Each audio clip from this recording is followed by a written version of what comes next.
बुद्धाचा धम्म आपण जसं पंचशील म्हणता, त्या पंचशीला जर आपण पालन केलं तर माणसाला गरिबीतून श्रीमंत व्हायला वेळ लागत नाही. हे मी जाणलं. म्हणून माझ्या घरामध्ये आता माझं शिक्षण तर 4-5 वर्ग झालं, पण माझी मोठी आता सून आहे, ती पोलीस आहे. दुसरा माझा मुलगा आज ग्रंथपाल आहे. माझी पत्नी 5 वर्ष सरपंच राहिली या गावात आणि या गावामध्ये 3 कोटीचं काम केलं. ही बाबासाहेबाची देण.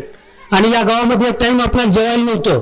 कांबळे सर, या गावामध्ये जर आपण जेवायला गेलो तर पहिले लोक आपण मला जेवायला सुद्धा एक टाईम वाढलं नाही किंवा मला दिलं नाही की बा तुला जेवायला सांगितलंच नाही, तुला कोण बोलवलं, अशा परिस्थिती या गावातून मला हाकलून सुद्धा लावलं आहे.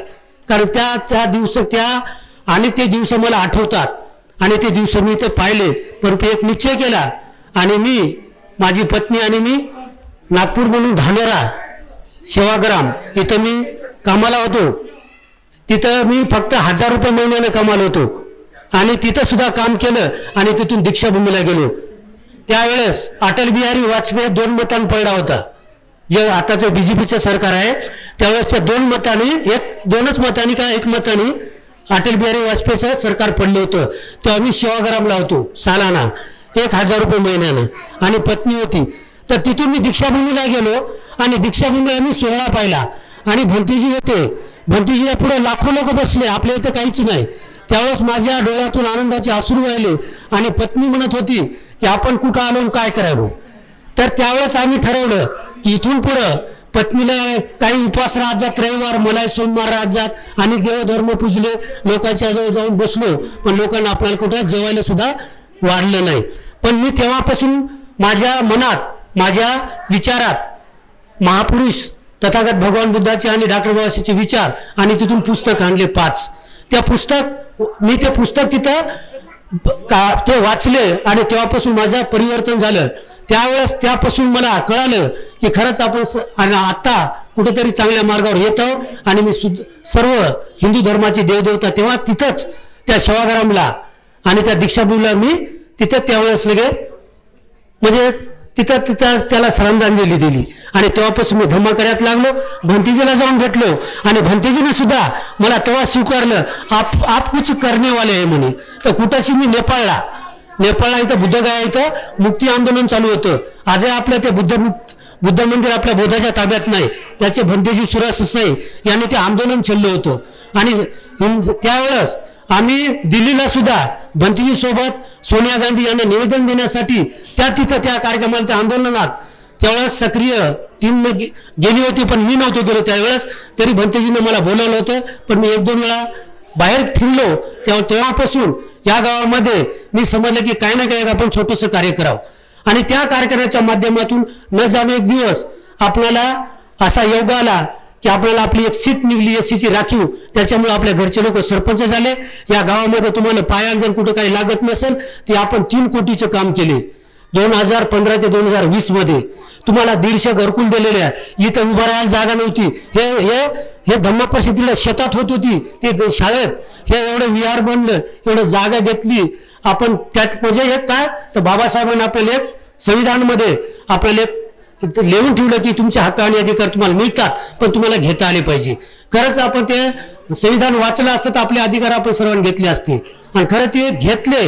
म्हणून या गावामध्ये आज आपण हे एवढं बांधून आज आपण यांच्याकडं आपले सर गजबे सर यांच्याकडे ते प्रस्ताव टाकला आणि आवाज इंडिया टीव्हीचे आपले अमन कांबळे सर यांचं आपल्याकडं खूप योगदान या गावासाठी आणि आपल्यावर खरोखरच त्यांची एक या गावासाठी त्यांना एक असं म्हणायचं आहे की तुम्हाला मूर्ती दिली तर तुमच्या गावात अनेक परिवर्तन होईल.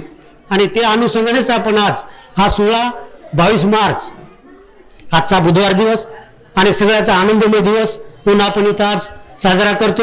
मी काही जास्त बोलत नाही, मला काही जास्त सांगायचं आहे पण मी सांगू शकत नाही. आपले बरेच मान्यवर यांचं आपल्याला भंतेजीचं ऐकायचं आहे, तरी मी माझे 2 शब्द प्रास्ताविक इथं थांबतो.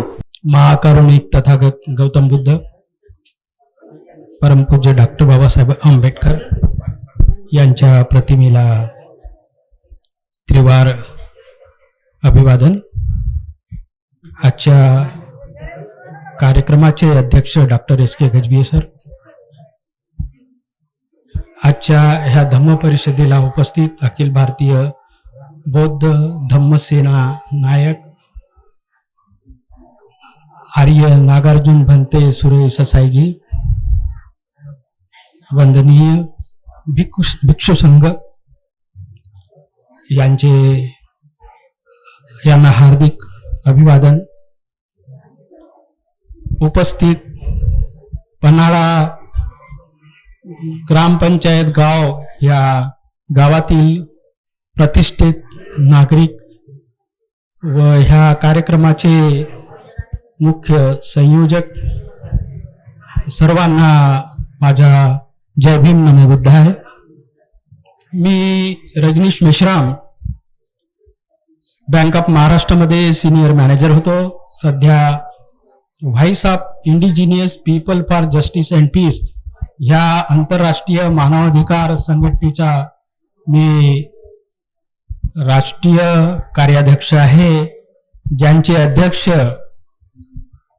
राष्ट्रीय अध्यक्ष डॉक्टर SK गजभिये सर आहेत. 8 दिवसा अगोदर ते इंडोनेशियाला गेले होते. इंडोनेशियावरून ते परत आलेले आहेत आणि तिथेही त्यांनी voice of indigenous people for justice and peace ह्या संघटनेची एक आंतरराष्ट्रीय शाखा ओपन करून ते आलेले आहेत. आणि ही आमची जी संस्था आहे, ह्या संस्थेविषयी मी तुम्हाला थोडक्यात काही सांगितलं पाहिजे. थोडक्यात असं सांगितलं पाहिजे की तुम्हाला माहित आहे डॉक्टर बाबासाहेब आंबेडकरांच्या प्रयत्नाने आपल्याला जे काही सर्व लाभलेले आहे, हा धम्म सुद्धा त्यांच्यामुळे आपल्याला लाभलेला आहे. परंतु आमच्यावर होणारे अन्याय अत्याचार ते गेल्या ह्या 70 वर्षामध्ये स्वातंत्र्य प्राप्त झाल्यानंतरच्या ह्या काळामध्ये अजून कमी झालेले नाही. ज्या पद्धतीने ज्या तऱ्हेने आमची प्रगती झाली पाहिजे होती त्या तऱ्हेने आमची प्रगती झाली नाही. आपल्याला शहरातून प्रगती दिसते, आपल्याला ग्रामीण क्षेत्रातील लोकांना असं वाटतं की शहरातील लोक फार सुखी समाधानी आणि समृद्ध आहेत, पण असा काही प्रकार नाही. त्यामध्ये सुखी समाधानी आणि समृद्धी लोक असतील, पण त्यांचा टक्का कमी आहे. बौद्ध समाजामध्ये त्यांची टक्केवारी फार कमी आहे, पण गाव खेड्यामध्ये तशी त्याही पेक्षा कमी आहे. शिक्षणाचं प्रमाण कमी असू शकतं आणि बऱ्याचशा गोष्टी त्याच्यामुळे असू शकतात. आणि ह्या सगळ्या गोष्टीमुळे किंवा आमच्याकडे आमची आर्थिक जी बाजू आहे, ज्याला आमचं अर्थशास्त्र म्हणता येईल, बौद्ध धर्मियांचं किंवा इथल्या शेड्यूल कास्ट शेड्यूल ट्राईब लोकांचा जो अर्थशास्त्रीय जो विभाग आहे तो फार कमजोर आहे. कारण आमच्याकडे अर्थ कमावण्याच्या दृष्टिकोनातून आम्ही फक्त जे निर्माण केलेले आहे ते म्हणजे आम्ही नोकरी पेशावरच अवलंबून राहिलेलो आहे. आणि नोकरी पेशावर अवलंबून राहिलेले असल्यामुळे आणि आता नोकऱ्या कमी झालेल्या आहेत. आता तुमच्या गावातून तुम्हाला माहित आहे की किती लोकांना नोकऱ्या मिळतात, किती लोकांना नोकऱ्या मिळत नाही. पण आपलं आयुष्य जगण्यासाठी, आपल्याला जीवन चांगलं जगण्यासाठी ज्या पैशांची गरज आहे, आर्थिक स्थितीची गरज आहे, संपन्नतेची गरज आहे, त्या गरजा आमच्या ग्रामीण क्षेत्रामध्ये भागतं किंवा नाही भागत असं हा तुम्हाला माझ्यापेक्षा जास्त माहिती आहे. इथे रोजगार काय आहे, रोजगार नाही आहे किंवा त्याची काय कमतरता आहे, ह्या सगळ्या गोष्टीची तुम्हाला जास्त जाणीव आहे. परंतु ह्या सगळ्या आर्थिक विवंचनेमुळे आमच्यावर अन्याय अत्याचार होत असतो. अन्याय अत्याचार करणाऱ्या ज्या बऱ्याचशा गोष्टी उपलब्ध आहेत आपल्या ह्या देशामध्ये, आणि त्या देशामध्ये आपल्या देशामध्ये जो एक अंधविश्वास आपल्यामध्ये जो आहे, आणि ह्या अंधविश्वासातून आपल्यावर अन्याय अत्याचार आपण स्वतः ओढवून घेतो. आणि तो दूर करण्याचा जो एक मात्र आमच्याकडे उपाय आहे, जो डॉक्टर बाबासाहेब आंबेडकरांनी आपल्याला सांगितलेला आहे आणि तो धम्माच्या माध्यमातून आपल्याला सांगितलेला आहे. पण तरीही जो आमच्यावर अन्याय अत्याचार होतो त्या अन्याय अत्याचारावर हे करण्यासाठी आपली एक ही संघटना आहे, मानवाधिकार संघटना आहे. एट्रॉसिटी एक्ट जो आहे, शेड्यूल कास्ट आणि शेड्यूल ट्राईब्स लोकांवर जो अन्याय अत्याचार होतो, वेगवेगळ्या प्रकारचा होतो, जसं मर्डर होत असेल, जातीच्या आधारावर मर्डर होत असतात, रेप्स बलात्कार होत असतात, खून होत असतं, बऱ्याचशा गोष्टी होत असतात. तर हे जे अन्याय अत्याचार आहेत, काही शेती बळकवणे, घर बळकवणे, रस्ते अडवून ठेवणे वगैरे वगैरे अन्याय, ह्या विविध प्रकारचे जे अन्याय होतात, त्या ह्या अन्यायावर मात करण्यासाठी म्हणून ही आम्ही काही आंतरराष्ट्रीय मानवाधिकार संघटनेची निर्मिती केली आहे. गेल्या 20-22 वर्षापासून आम्ही ह्याच्यावर कार्य करत आहोत.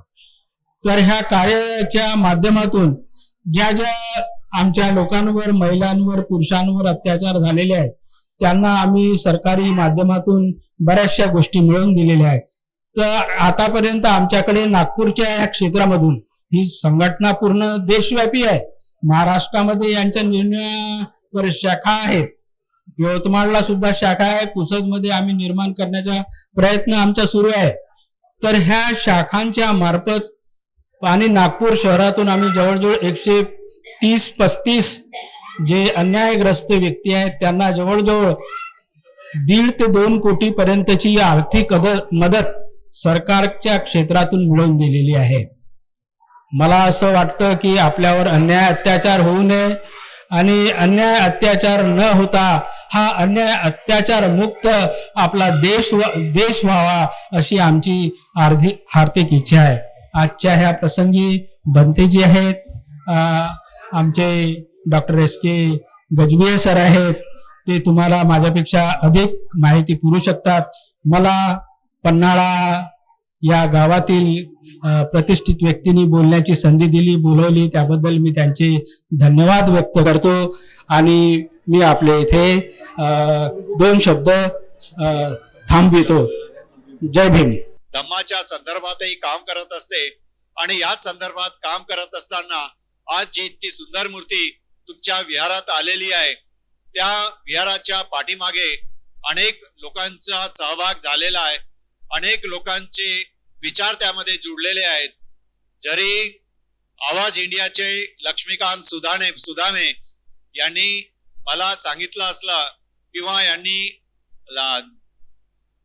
म्हणजे शांताराम कांबळे साहेबांनी जी ऍप्लिकेशन त्यांना दिली होती, ती ऍप्लिकेशन माझ्यापर्यंत आलेली असली तरी मी ती ऍप्लिकेशन थायलंड या देशामध्ये बँकॉक शहरात एक मोठं विहार आहे आणि त्या विहाराचे जे इन्चार्ज आहेत किंवा प्रमुख आहेत, डॉक्टर भदंत अनेक महाथेरो, हे त्या विहाराचे प्रमुख आहेत. ते त्या विहाराला फक्त चालवत नाहीत तर त्यांच्या बरोबर आमचे फार चांगले संबंध आहेत.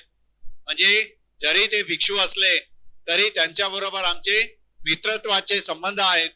त्यामुळे ते नेहमी म्हणतात की त्यांनी त्यांच्या थायलंडमध्ये त्यांच्या संस्थेच्या माध्यमातून तिथल्या उपासक आणि उपासक लोकांना विनंती केली आहे की तुम्हाला जर दान पारमितेमध्ये आपला पुण्याचा संचय वाढवायचा असेल तर तुम्ही भगवान बुद्धांच्या मूर्तीचं दान करा. भगवान बुद्धांच्या मूर्तीचं दान जर तुम्ही विहारात केलं तर त्या मूर्तीचा उपयोग हजारो लोकांना होईल आणि जेवढे लोक त्या मूर्तीचं दर्शन घेतील त्या दर्शनाचा उपयोग तुम्हाला तुमच्या पुण्य संचयामध्ये साचत जाईल. पण त्याचा फायदा हा त्या समाजाला होणार नाही तर आपल्या देशातल्या लोकांनाही होईल आणि धम्माच्या मध्ये काम करणाऱ्या लोकांना एक प्रेरणा सुद्धा मिळेल की आपण जर भारतातल्या विहारात मूर्ती दान जर केली तर ती मूर्ती त्याचा उपयोग किंवा ती लोकांच्या दर्शनाकरता लाखो लोक त्या मूर्तीचं दर्शन घेतात. तर त्यामुळे आपली मूर्ती ही फक्त विहारात शोभेची वस्तू राहणार नाही तर लोकांच्या दर्शनाकरता राहील आणि त्या मूर्तीला बघायला जेव्हा जेव्हा लोक येतील आणि त्या मूर्तीचं दर्शन करतील तेव्हा तेव्हा त्यांच्या मनामध्ये एक परिवर्तन होईल. भगवान बुद्धांचा डायरेक्ट इनडायरेक्ट विचार त्यांच्या डोक्यात जाईल आणि त्या माध्यमातून त्यांचं परिवर्तन होऊ शकेल. भगवान बुद्धांचा मानवी कल्याणाचा मार्ग हा या अतिशय सुंदर दिसणाऱ्या मूर्तीच्या माध्यमातून लोकांच्या पर्यंत जाऊ शकेल आणि लोकांचं कल्याणही होऊ शकेल. तर या प्रक्रियेमध्ये आमची संस्था अनेक वर्षापासून काम करत आहे आणि हे काम करताना आम्हाला प्रोत्साहन देण्याचं कार्य किंवा डॉक्टर बंतेजी अनेकला वारंवार सांगण्याकरता प्रवृत्त करण्याचं कार्य भदंत आर्य नागार्जुन सुरई ससाईजी तेव्हाही करत होते आणि आजही करत आहेत. आजही ते आम्हाला म्हणतात की थायलंडच्या माध्यमातून तुम्ही मूर्त्या भारतात आणा आणि विहारात द्या. विहारात जर मूर्त्या गेल्यात तर तिथल्या लोकांचं परिवर्तन होईल, धम्म परिवर्तन होईल, मग ते कोणत्याही जाती धर्माचे असो. कारण भगवान बुद्धांच्या मूर्तीमध्ये काही जात लिहिलेली नाही किंवा काही धर्म लिहिलेला नाही. ती मनुष्याची, भगवान बुद्धांची मूर्ती आहे, मनुष्याच्या आकाराची आहे, मनुष्याच्या रचनेची आहे. त्यामुळे कोणत्याही जातीचा, कोणत्याही धर्माचा व्यक्ती या मूर्तीचं दर्शन करण्याकरता येऊ शकतो. आणि जेव्हा तो व्यक्ती मूर्तीचं दर्शन करण्याकरता विहारात जाईल तेव्हा डायरेक्टली त्याच्या मनावर त्या मूर्तीपासून निघालेले जे विचार आहेत किंवा जे विचार त्या तरंगाच्या माध्यमातून जे त्यांच्या डोक्यापर्यंत गेलेले आहेत त्या विचारांच्या माध्यमातून त्या मनुष्याच्या मनामध्ये परिवर्तन होऊ शकेल आणि मनामध्ये परिवर्तन झालं तर त्याचं कल्याण होईल. तर या कल्याणाच्या प्रक्रियेमध्ये आपण सुद्धा आपला सहभाग होऊ शकेल असं भदंत आर्य नागार्जुन सुरई ससाईजी नेहमी सांगत असतात आणि आम्ही तीच प्रक्रिया करत आहोत.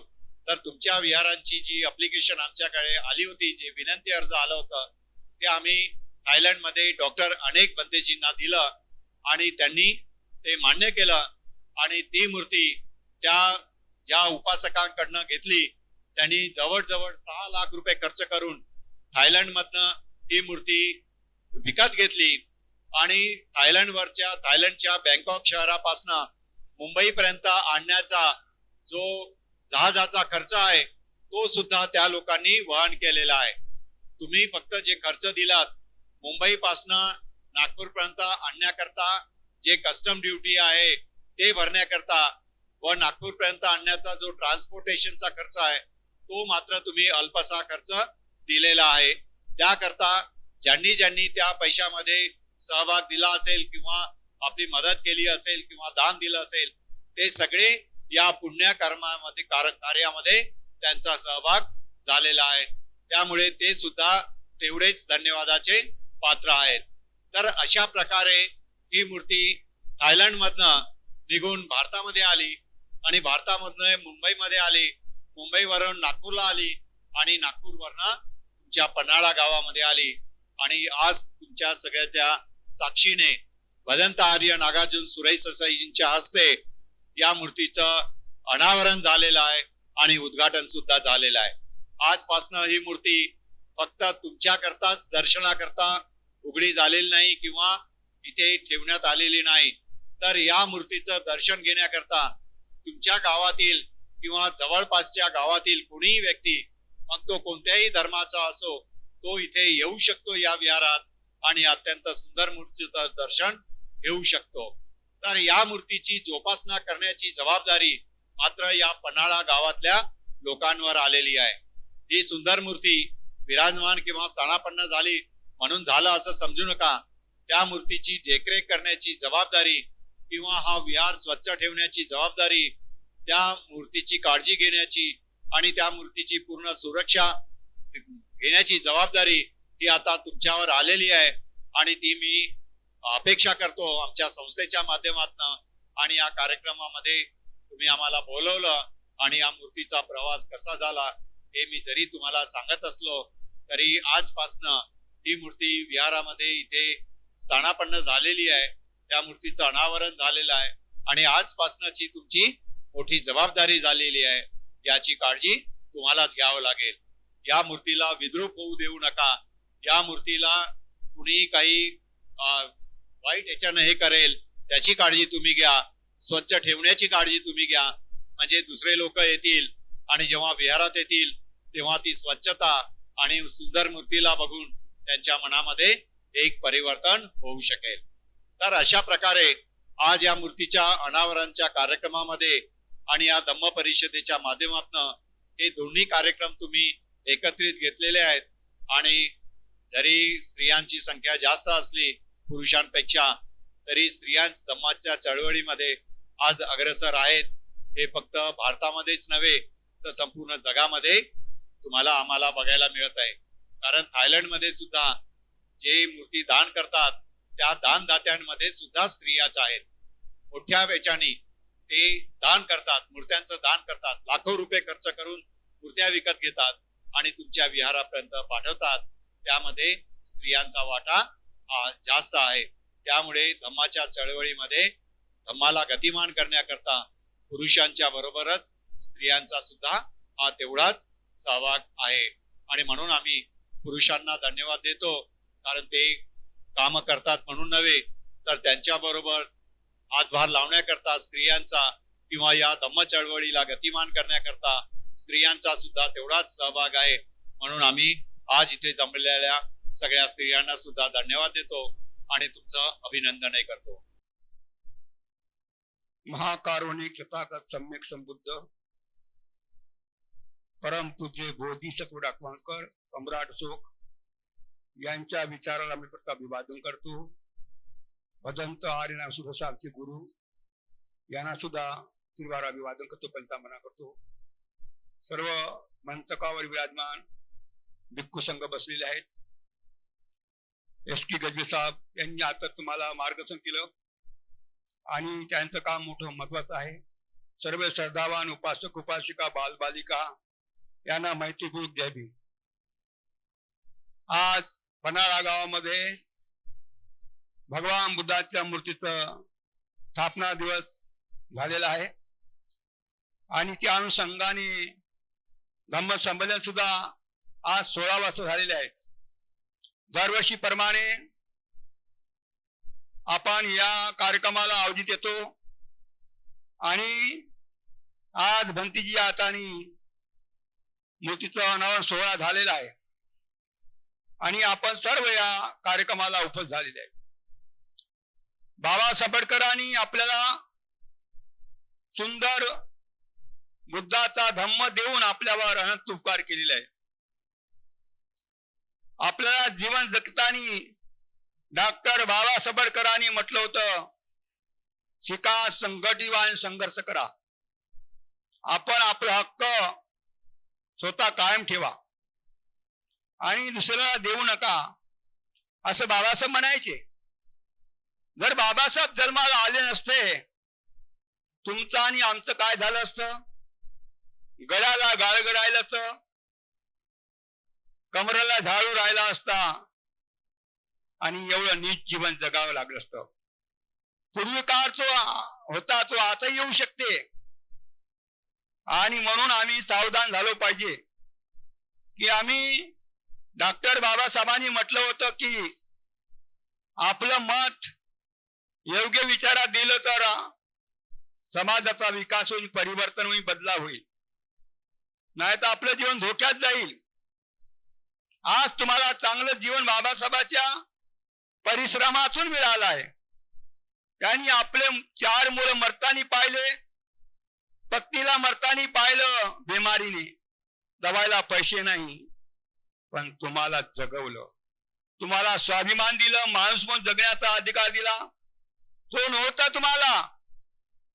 पूर्वी काळामध्ये आम्ही ज्वार माय म्हणत होतो, भीक मागत होतो बामणाला. आज बाबासाहेबांच्या परिश्रमातून आम्हाला दान देण्याची आमच्यामध्ये आज लायकी झालेली आहे. आणि बाबासाहेब म्हणतात दान दिलं पाहिजे. दानाने धम्माची वाढ होतो, धम्माचे विकास होतो, परिवर्तन होतो. अनेक विहारात दान दिल्यानंतर विहाराचं संरक्षण होतो आणि आम्ही विहारात गेल्यानंतर धम्माची शिकवण आमच्या जीवनात उतरली पाहिजे, पालन केलं पाहिजे, आचरण केलं पाहिजे. या धम्मात अंधश्रद्धा नाही, देव नाही, ईश्वर नाही, कर्मकांड नाही, तर हा धम्म वैज्ञानिक आहे. आणि भगवान बुद्धांनी म्हटलेलं आहे, सदाचाराने वागा, सत्कर्म करा, सत्तेला जाणून घ्या. हा धम्माचं महत्व बाबासाहेबांनी सांगितलं.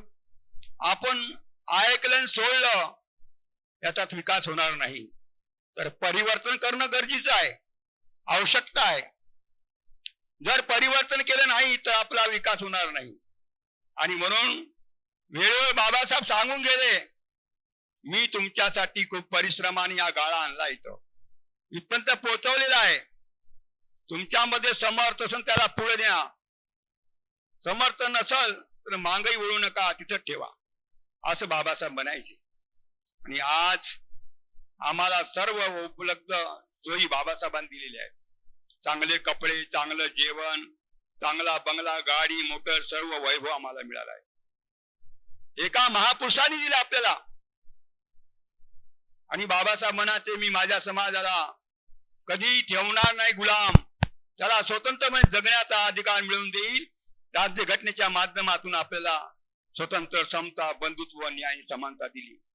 आज आपण जगत आहोत. आज या गावामध्ये छोटस गाव का नसे तर पण लोक धम्माप्रती आस्था ठेवून येतात आणि धम्माप्रती जगतात. खरंच आपण धम्मानी वागलो तर आपलं कमी काय होणार नाही, उलटा विकास होईल आणि परिवर्तन होईल, आपल्याला बदलाव होईल. लेकिन सभी उपासकों के लिए मैं मंगल कामना करता हूँ. आज कामले जी ने मूर्ति की यहाँ स्थापना करके बहुत बड़ा कार्य किया है. आप सभी लोगों को भी कामले साहब को मंगल कामनाएं करना चाहिए. ऐसा कार्य बहुत कम लोग करते हैं. हम हिंदी में बोलते हैं क्योंकि हिंदी पूरे भारत में बोली जाती है और हम पूरे भारत में जाते हैं. बहुत अच्छी बात है. ये तथागत ने जो हमें धम्म दिया है, ये धम्म बुद्ध का धम्म बुद्ध होने के लिए, बुद्ध को फूलमाला अगरबत्ती चढ़ाकर देवी देवता देवा मान करके पूजा करना नहीं है. कोई भी तस्वीर जो लगाते हैं वो हमारा भविष्य का सपना होता है. तस्वीर या मूर्ति क्यों लगाते हैं, इस बात को समझिएगा. हम लोग भटके हुए हैं, इसीलिए बाबा साहब का मिशन आगे नहीं जा रहा. बाबा साहब ने संविधान और धम्म दो चीजें दिया.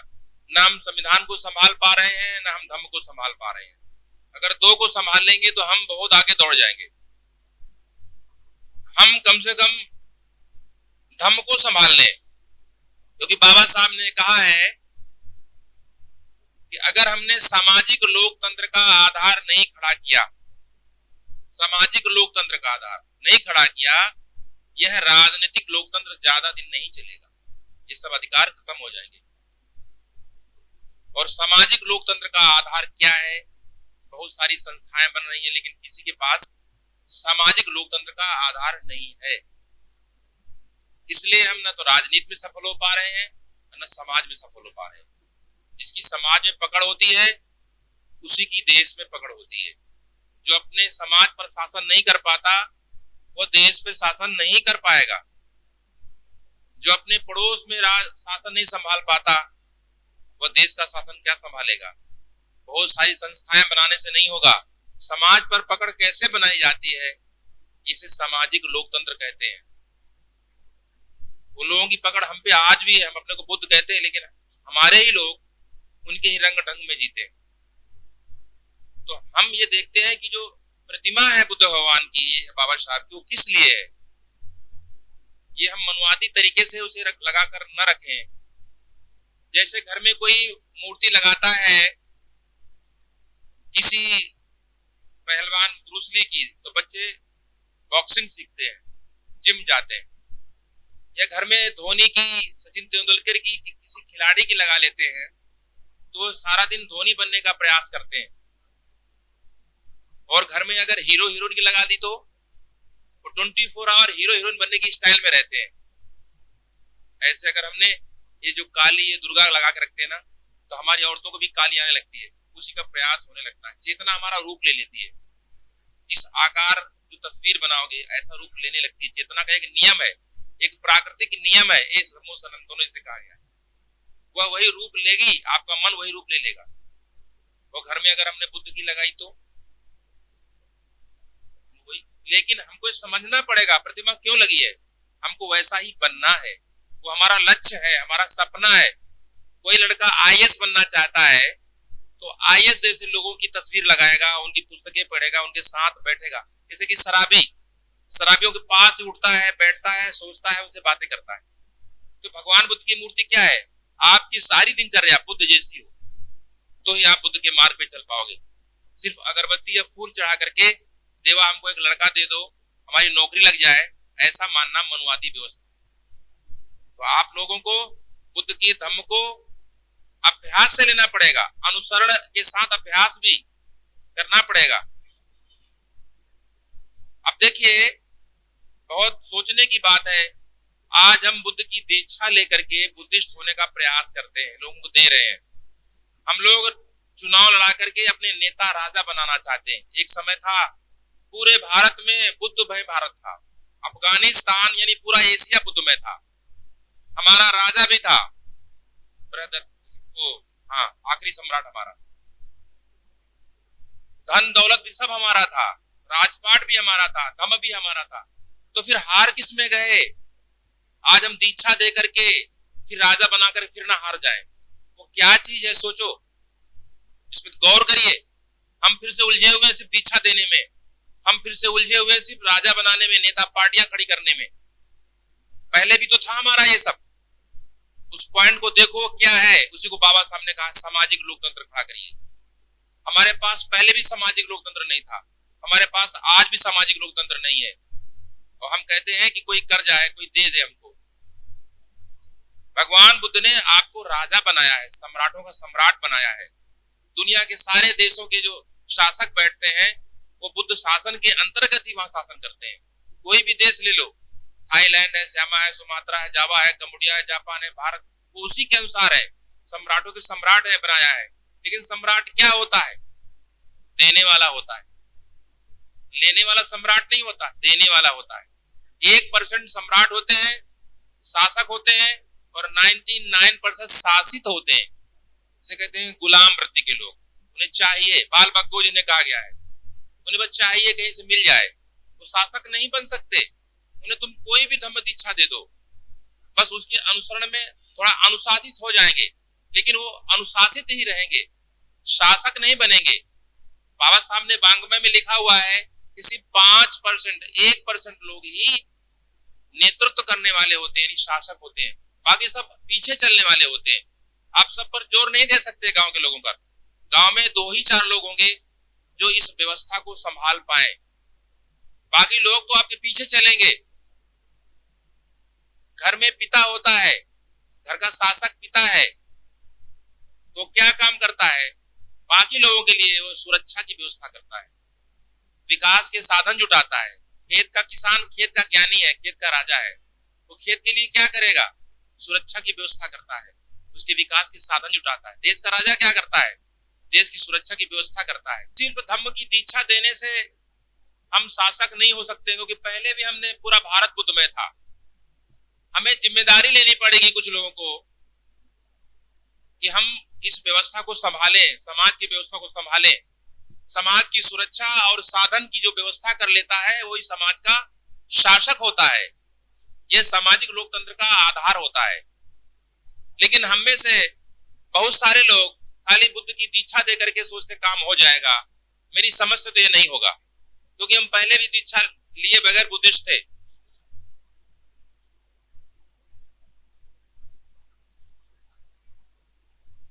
आज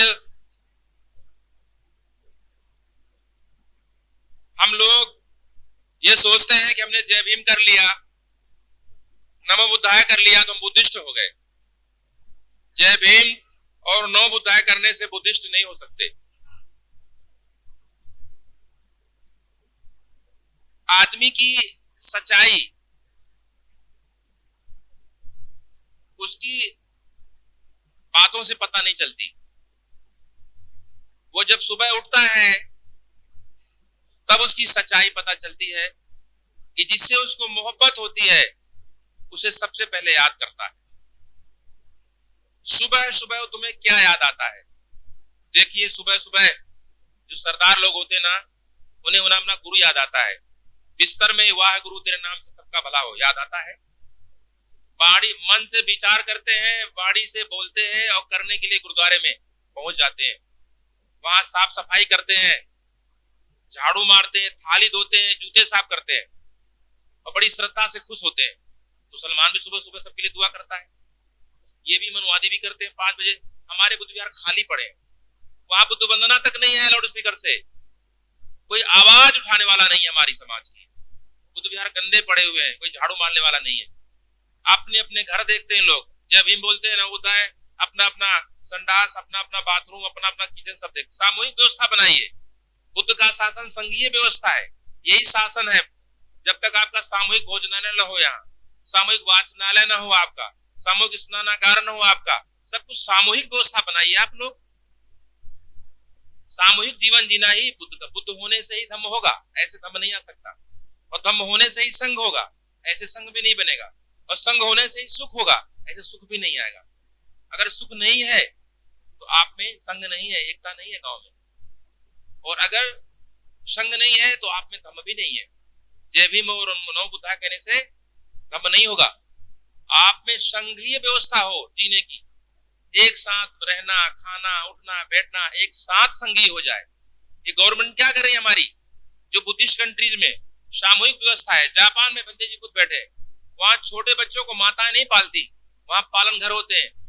सुबह सुबह गाड़ी आती है, उसमें झूले पड़े होते हैं, सारे बच्चों को गाड़ी ले जाती है और पति पत्नी दोनों ड्यूटी करने जाते हैं।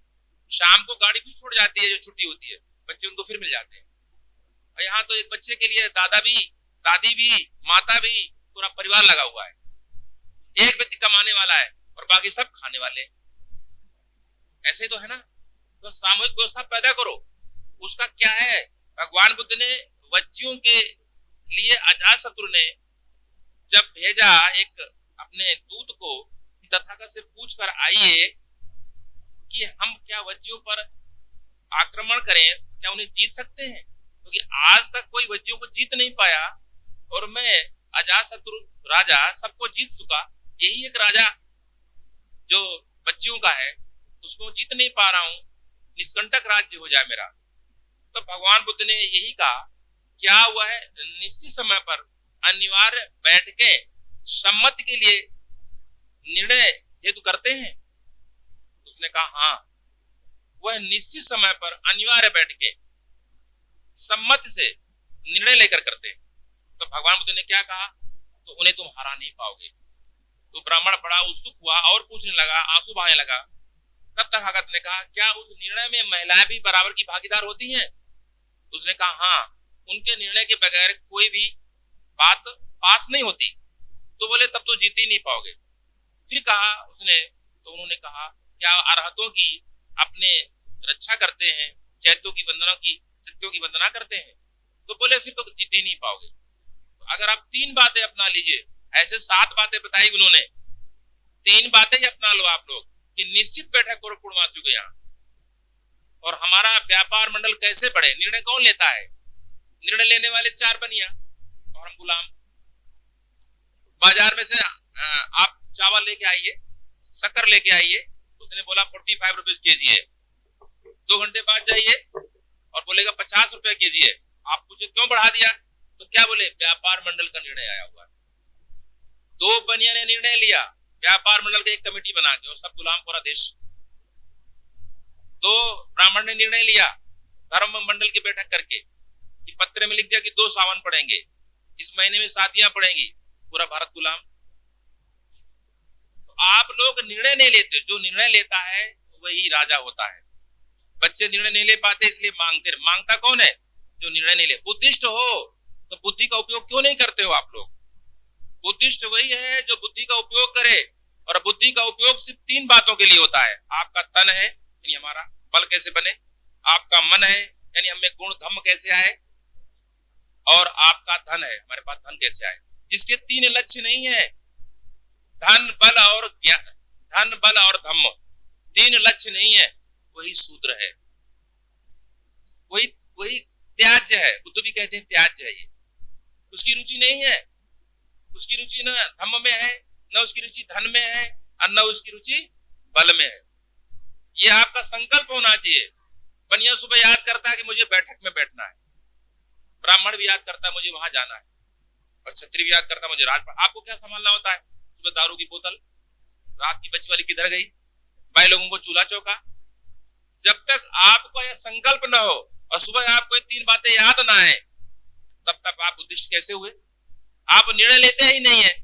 कोई बोल के चला गया, कोई हम भी बोल के चले जाएंगे, भी भूल जाएंगे। आप खुद पे डिपेंड होइए। आप दीपो भाव, अपने पे डिपेंड होने का मतलब है कि अब आप खुद ही निर्णय ले रहे हो, तो आप बुद्ध के मार्ग पे होंगे।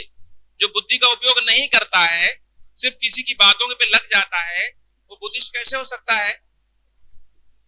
हम ज्यादा बात नहीं बोलेंगे, क्योंकि सवाल जो होता है ना, मैथ कितनी भी मोटी पुस्तक हो गणित की, वो बातों से हल नहीं होती, सूत्र से हल होती है।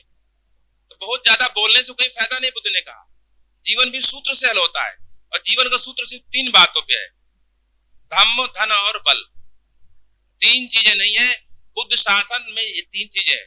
भगवान बुद्ध ने कभी नहीं कहा प्रसेनजीत को तुम राजपाट छोड़ दो। भगवान बुद्ध ने सुदत्त से कभी नहीं कहा कि तुम धन कमाना छोड़ दो, कहा कमाइए, धम्म में लगाइए। तो बुद्ध शासन में खाली धम्म नहीं है। आप कहो धम्म परिषद, ये बुद्ध परिषद, बुद्ध की परिषद है, ये बुद्ध शासन की परिषद है। ये नाम भी लोग गलत देते हैं। कुछ लोग तो कहते हैं धम्मदान, ये धम्मदान बनते लोग भी कहते हैं कि धम्मदान। अरे धम्मदान भिक्षु करता है। दान 3 प्रकार का होता है, रूपदान, अभयदान और धम्मदान। रूपदान यानी वस्तु का दान आप लोग करते हो, अभयदान राजा करता है, और धम्मदान भिक्षु करता है। अगर आप लोग करते हो धम्मदान, तो भिक्षु क्या करता फिर? कुछ बंदे लोग गलत सिखाते लोगों को, गलत है ना? आप लोग धम्मदान नहीं कर सकते, भिक्षु धम्मदान करेगा। आप जो करते हो वो द्रव्य का दान करते हो। कोई द्रव्य है, कोई मुद्रा है, कोई धन है, ये संसार का दान करते हो आप लोग। तो ये बहुत गलत मैसेज जा रहा है समाज के अंतर्गत। हमको देख के बड़ा वो होता, दुख होता कि बंदे लोग भी क्या क्या सिखाते हैं। उनका भी कोई बहुत सारी बातें करते रहते। बस 3 ही चीजें हैं, अपने बुद्धि से निर्णय करिए 3 बातों का। जिसके दिमाग में बुद्धि में 3 बातें नहीं है, बुद्धिस्ट नहीं है। कारण धम्म जर चालवायचा असेल तर आपल्याला त्यानुसार जिद्द ठेवावं लागेल, चिकाटी ठेवावी लागेल। आणि यासाठी आपण थोडं एक उदाहरण बघू। उदाहरण असं आहे का जेव्हा कोंढाणा किल्ला जिंकण्यासाठी जेव्हा तानाजी मालुसरे गेले होते, पण नुकतेच तानाजी मालुसरे त्या ठिकाणी नव्हते गेले। त्यांच्यासोबत त्यांचे भाऊ सूर्याजी, मामा शेलार मामा आणि मावळे, आणि हे सर्व असून एक घोरपड सुद्धा त्यांनी त्या ठिकाणी नेली होती। आणि हे कामगिरी त्यांनी जिजामाईच्या हातातून हिरावून घेतलेली कामगिरी होती। याच्यासाठी घेतली का ही जर कामगिरी मी माझ्या जवळून मी स्वतः जर हे कामगिरी करीन, तर हा माझा समाज चांगल्या प्रकारे राहील। हे कार्य असे आपल्याला तुमच्या आमच्या सर्वांच्या लाडके भदंत आर्य नागार्जुन यांनी केलेलं आहे। जशी स्वारी करण्यासाठी एक घोरपड नेली, मावळे नेले, आणि सगळा भाऊ सुद्धा नेला। याच्यासाठी नेला का तिथं जो उदयभान होता, ह्या उदयभान पासून तानाजी मालुसरेला खूप धोका होता। आणि हा धोका नाही होण्यासाठी तानाजी मालुसरेंनी आपल्या स्वतःची प्राणाची आहुती दिली। एक इतिहास घडून दाखवला। गड आला पण सिंह गेला। कारण गड जिंकायचा असेल तर आपल्याला तसे कार्य करावं लागेल। आपल्याला समाज चालवण्यासाठी तडजोड करावं लागेल। आपला विद्यार्थी, आपला मुलगा आपल्याला शिकवावं लागणार। जशी आपल्या घरामध्ये जिजा माता तयार व्हायला हवी, आपल्या घरामध्ये शिवाजी राजे जन्मास यायला हवे। आपल्या सोबत जे मावळे आहेत, तानाजी, बाजी, यसाजी, कंक, असे जे आपल्या सोबत जे मावळे आहे, ह्या सर्वांचं सहकार्य असायला हवं। आणि त्यासाठी कोंढाणा गड जिंकण्यासाठी, कारण कोंढाणा गड चढण्यासाठी अवघड होता। मी तर काही तो पाहिला नाही, पण तो गड खूप अवघड होता। तो गड जिंकण्यासाठी त्यांनी घोडपडीचा उपयोग केला आणि गड जिंकून दाखवला, आणि स्वराज्य सुद्धा निर्माण करून दाखवलं। कारण उदयभानचे जे सैन्य होते ते त्यावेळेस त्यांनी पडून लावले. गड आपल्या ताब्यामध्ये घेतला. म्हणून त्या ठिकाणी तानाजी मालुसरे तर गेले, देशासाठी गेले, पण गड जिंकून दिला. तानाजी मालुसरे आपल्याला सोडून गेले. आपल्याला आपला समाज जर अशा प्रकारे चालवायचा असेल, बाबासाहेबांचं नाव, भगवान बुद्धाचं नाव जर आपल्याला आपल्या देशामध्ये ठेवायचं असेल, तर आपल्याला त्या गोष्टीपासून अलिप्त राहायला हवं. कारण का उदयभान सारखे ह्या देशामध्ये भरपूर आहे. औरंगजेब बादशासारखे ह्या देशामध्ये भरपूर आहे. अशापासून जर आपल्याला सावध राहायचं असेल तर आपल्याला बाबासाहेबांनी जो बुद्ध आणि त्याचा धम्म दिलेला आहे त्याचं आपल्याला वाचन करावं लागणार.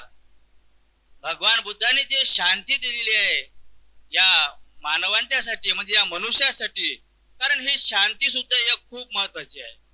प्रत्येक मनुष्याला हवं आहे का जीवन कोणत्या पद्धतीने जगायचं हे प्रत्येक मनुष्याला या ठिकाणी वाटायला हवं. का माझा मुलगा, माझा पुतण्या, माझा नातू, माझा पंजोबा या देशामध्ये जो जीवन जगत आहे ते जीवन बाबासाहेबासारखं जगायला हवं. कारण बाबासाहेबांना सुद्धा लोक विचार करत होते, शाळेच्या बाहेर शिकवत होते, गोठे मारत होते, त्यांना शिवीगाळ करत होते, पण तरी त्यांनी त्या सर्व गोष्टी दूर लोटल्या आणि आपल्या देशासाठी, या धम्मासाठी, या महार समाजासाठी त्यांनी सुद्धा चांगल्या प्रकारे कार्य केलेलं आहे. तुम्ही आता थोडे सांसारिक आहात आणि शिलेचं पालन म्हटलं तर निश्चितच तुमच्याकडनं शक्य नाही. कारण या जगामध्ये तुम्हाला वावरायचं आहे, राहायचं आहे आणि फार मोठ्या जबाबदारी आहेत. आणि त्या जबाबदाऱ्या पार पाडत असताना निश्चितच तुमच्या हातून शिलेचं उल्लंघन होणार आहे. मग शिलेचं उल्लंघन होत असताना तुम्ही धम्माला धारण नाही करू शकणार का? निश्चितपणाने धम्माला धारण करू शकता. कारण प्रत्येक गोष्टीला मर्यादा आहेत. त्याचप्रमाणे आपल्या धम्माला सुद्धा मर्यादा आहेत. त्याच मर्यादेपर्यंत आपण त्या धम्माला अनुसरतो. त्या पलीकडे जर गेलो तर निश्चितच त्याचा दुष्परिणाम होत असतो. तर आपण म्हटलं जसं की एक विद्यार्थी आहे, विद्यार्थी छोटा आहे, तर त्याला 10 वर्ष लागते 10वीची परीक्षा देण्यासाठी. 10 वर्षापर्यंत इंतजार करावं लागते, 10 वर्षापर्यंत त्याला परीक्षा द्यावं लागते. त्याचप्रमाणे आपल्याला सुद्धा आपल्या धम्माला धारण करण्यासाठी कालावधी लागते ना. हा कालावधी आपल्याला समजून घेण्यासाठी प्रत्येक वेळेस आपल्याला परीक्षा द्यावं लागते. आणि जेव्हा आपण धम्मनीतीने आचरण करतो त्यावेळेस धम्मसुद्धा आपली परीक्षा घेत असतो, आपली कसोटी, आपल्याला कसोटी लावत असतो.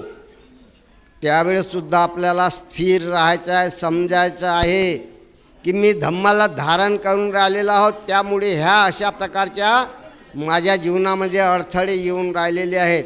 अडथळे येऊन राहिले म्हणून काय करायचं आहे? धम्माला सोडायचं आहे का? अजिबात नाही. धम्मामध्ये एवढी महान शक्ती आहे की तुम्ही झोपून असाल तरी धम्म तुमच्या पाठीशी असतो, तुमच्या संरक्षणासाठी 24 तास उभा असतो. पण तो केव्हा असतो? जेव्हा तुम्ही त्यानुसार आचरण करत असतात तेव्हाच.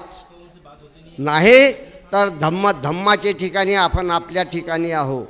म्हणून धम्माला धारण करा. आणि धम्माला धारण करणे म्हणजे धम्माला धारण करण्यासाठी प्रामुख्याने 4-5 गोष्टीचा विचार करायचा आहे. धम्म हा अनुभवाने अनुभव घेण्यात आहे, प्रत्यक्षात राबण्यात आहे, कृतीत आहे, कर्मात आहे, लोककल्याणामध्ये धम्म सामावलेला आहे. ह्या जेवढ्या आपण ह्या 5 गोष्टी जेव्हा आपण आपल्या जीवनामध्ये अनुभवू तेव्हाच आपण धम्माला धारण करू शकतो. आणि ज्या दिवशी आपण धम्माला धारण करू, त्यानुसार आचरण करू, त्या दिवशी आपल्या मुखातून जो शब्द निघन तो शब्द खरा ठरल्याशिवाय राहणार नाही. एवढी महान शक्ती आपल्या धम्मात आहे. धम्मात आहे का? नाही, ती आपल्यामध्ये आहे, आपल्यामध्ये. पण ती आहे तेव्हाच की त्यांनी सांगितलेल्या मार्गाने चालून तेव्हा. मग आम्ही चालाचं काम करतो का? अजिबात चालाचं काम करत नाही. चालाचं काम करत नाही म्हणून आम्हाला काही भेटत नाही. काहून नाही चालाचं काम करत? जेव्हा आम्ही चालायला सुरुवात करू, एक छोटंसं उदाहरण आहे. रोज तुम्ही लोक सकाळ आणि संध्याकाळ भाजी तयार करता. मग सांग बरं त्या भाजीची चव सांगू शकता? नाही. अरे तुम्ही तयार केलेल्या भाजीची चव तुम्हीच सांगू शकत नाही तर धम्माची चव सांगा नाही.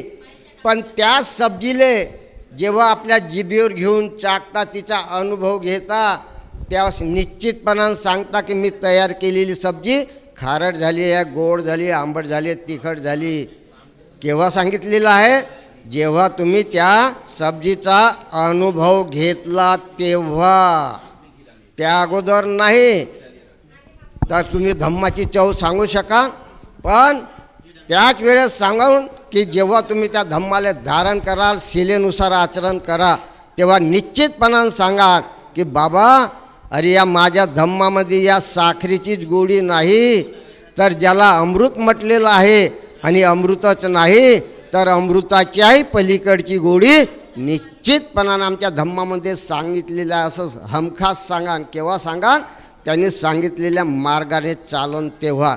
आणि जेव्हा आम्ही चालायला सुरुवात करून त्यावेळेस मात्र त्या मार्गाचा आम्हाला अनुभव येईल.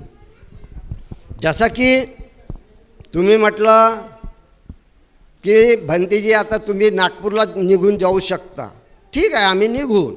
पण ज्यावेळेस आम्ही निघून ना, त्यावेळेस आम्हाला त्या रस्त्याचा अनुभव येईल. त्या रस्त्याचा अनुभव येईल आम्हाला की अरे या ठिकाणी खाच आहे, खडग आहे, सिमेंट आहे, डांबर आहे. हा त्या रोडवर त्या पुस्तकामध्ये नाही लिहून ठेवलेला आहे. तशाच प्रकारचा जो धम्म आहे, त्या धम्मामध्ये जे अनुभव आहेत ते विशद केलेले आहेत. पण तो अनुभव जेव्हा आम्ही चालून तेव्हाच तो अनुभव येईल. आणि तो अनुभव म्हणजेच धम्म आहे. आपले धर्मगुरू जे त्यांचं वय 90 वर्ष जवळजवळ आहे, त्यांची तब्येत बरोबर नाही, तरी त्यांचं म्हणणं की मी दरवर्षी आपणाला ते अर्धा तास पाऊण तास मार्गदर्शन करतात. पण यावर्षी तब्येत एकदम चांगली नसल्यामुळं आपल्याला बोलू शकणार नाही.